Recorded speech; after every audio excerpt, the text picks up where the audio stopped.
Hello, this is Rory with the Love Chat, and today's topic is there is no trick. Now, this is video number 142.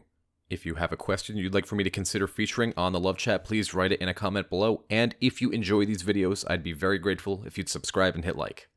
Also, if you'd like to do a Skype or email coaching, all of my prices are discounted, so just visit my website, thelovechat.net/coaching. Now then, there is no trick. There's no secret. There's no magic pill.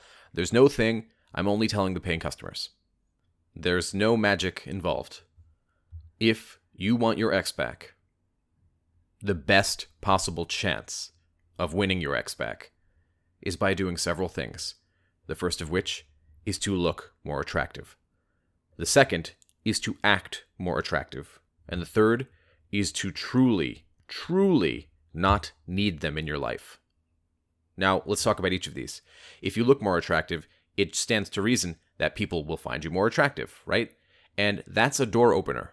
So if I'm single and I'm walking down the street and I see somebody who's beautiful, I'm more likely to want to get to know them because I am feeling attracted, that magnetic pull to them. And I see that they are the type of person I would very much like to date. And so I go about finding ways that I can talk to them, get to know them a little bit, maybe take them out on a date. And so it is true. Looks do matter. They're not everything, but they are the key that opens the door to the rest of the stuff. If your ex is looking at you and they do not feel physically attracted to you, then I'm sorry, it's not going to work. But physical attractiveness also denotes effort. That you said you were going to do something. I am going to lose weight, or I am going to gain muscle, or I'm going to change my image in this way or that way for me, not for them. It also says, not only are you physically attractive, but that you made a goal and you stuck with the goal, and that was that. Your word means something, and that's attractive. The second thing I mentioned was that you want to feel and act more attractive. Now, how does that work? Well, it starts with not needing your ex. Number 2 and number 3 sort of clash together. The more that you need this person, the more likely you are to be needy, to wonder where they're at, wonder what they're doing, who they're doing it with. Do they still love you? You'll constantly need that validation from them, from outside of you. And so much of my channel is talking about recapturing that validation because it belongs only with you. That doesn't mean you can't be validated in small ways. A friend telling you did a good job at something, or a professor or teacher giving you an accreditation or an A. We get validation in many different ways. But in this core way, the one that makes us feel like we're worthy and like we're worth something and that people like us and find us to be attractive, all of us, we put ourselves in this habit of finding this from our ex.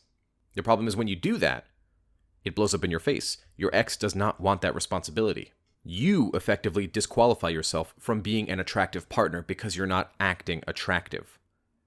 Now, that doesn't mean your ex can't validate you in some ways.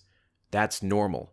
But when you place all of your happiness in what they think, in what they want to do, in where they want to go, then you've effectively lost yourself. And why would your ex want to date somebody who doesn't even have their own sense of self? It's not attractive. They don't want to teach you how to be yourself. And I've said this in many videos and many times. The person who cares less commands more attraction. It's as simple as that. It's simple validation because you are not validating them as much as they're validating you. And so the power imbalance is tipped in your favor or tipped in their favor, whatever the situation may be. Now, when we can have two completely secure people and it's truly 50-50, it's a wonderful thing. But so many people keep turning to different forms of validation that are thriving upon that which is outside of you. Social media. If I post a picture of myself, maybe I'll judge my worth based on how many people like and interact with that picture. Or maybe even YouTube. There are times when I post videos that's completely about healing and self-love and I get dislikes. And I think to myself, how can people possibly dislike a topic that has nothing to do with a negative or unagreeable topic or with a manipulative tactic? How can you possibly dislike a video about mental health or dislike a video about self-love? And we come to the realization that those people aren't disliking the video topic, they're disliking me as a content creator. And that is okay, because I don't derive my worth from YouTube. I derive my worth from myself. When I look in the mirror, what I think of myself. Do my friends like me? Am I here living a good life, one that when I'm on my deathbed, I'll look back and think fondly on and have a smile on my face.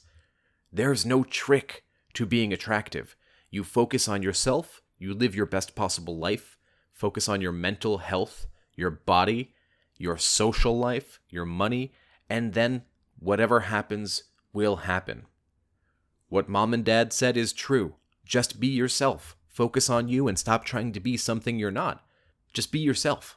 And if you living your best life and being your most genuine self isn't good enough for your partner, then they don't deserve you. I know this isn't easy. And I'm proud of each and every one of you. That's all I had for today. If you found my video helpful, I'd be very grateful if you'd subscribe and hit like. Please leave a comment below and tell me what topics you want me to cover in the future. Additionally, if you'd like extra videos every week, private live streams with me, and free giveaways of my book upon release, just visit my Patreon. Patreon.com/thelovechat. Until next time.